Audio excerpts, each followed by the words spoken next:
What's going on, guys?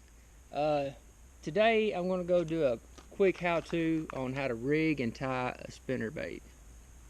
I usually use spinnerbaits in the spring. A lot of times I really use them more often in the when the water is murky or muddy. It seems to really allow the fish to see better when you, especially when you use these big spinners on the back. But we're just going to do a quick tutorial on how I do it, and I can say honestly, I very rarely have ever lost a fish on a spinnerbait as far as like breaking off or anything like that. So this has always really worked for me. Now some of you may have different ways you rig them, but I just wanted to share how I rig it, and it's always been really good for me.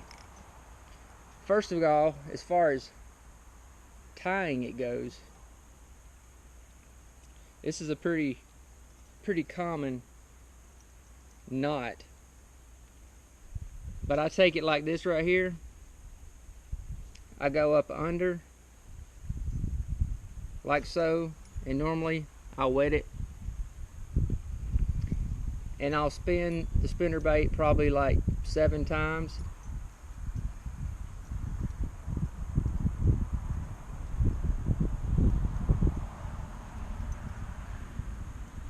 We'll do 8 just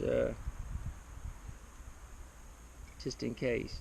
And then what I do is I take this end up here and I run it back down through the loop at the bottom.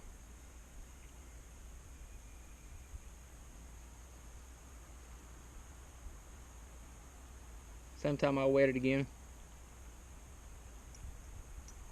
And I cinch it down like so. This is a very strong knot. I've been using this knot ever since I was a teenager. There's a few more different knots I do use for certain occasions, but this always has worked for me.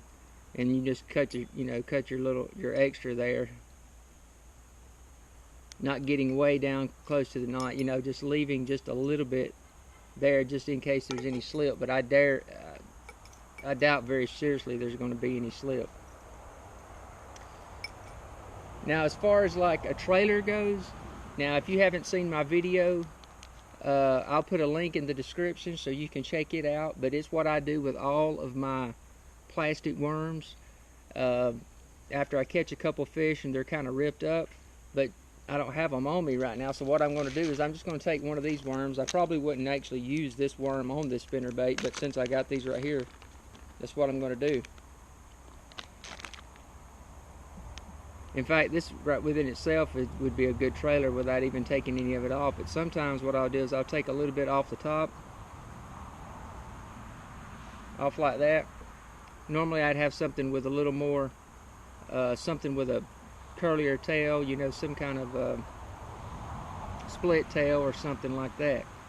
But again, back to what I do with my plastic worms is after I catch another fish, instead of, when they tear up, instead of throwing the worms away, I always keep them. And so whenever I use a jig, or whenever I use a spinnerbait or something like that, I'll take those worms, and normally up here's where your hook is, so it usually tears right in here. And what I'll do is I'll take that top part of it off, and I'll keep the back end, and then I'll put it on my hook as a trailer.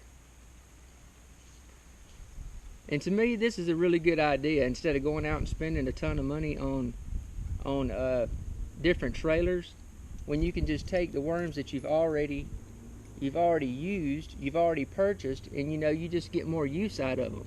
Because I know a lot of folks, like you'll see in the video below, they take their used worms and they throw them away.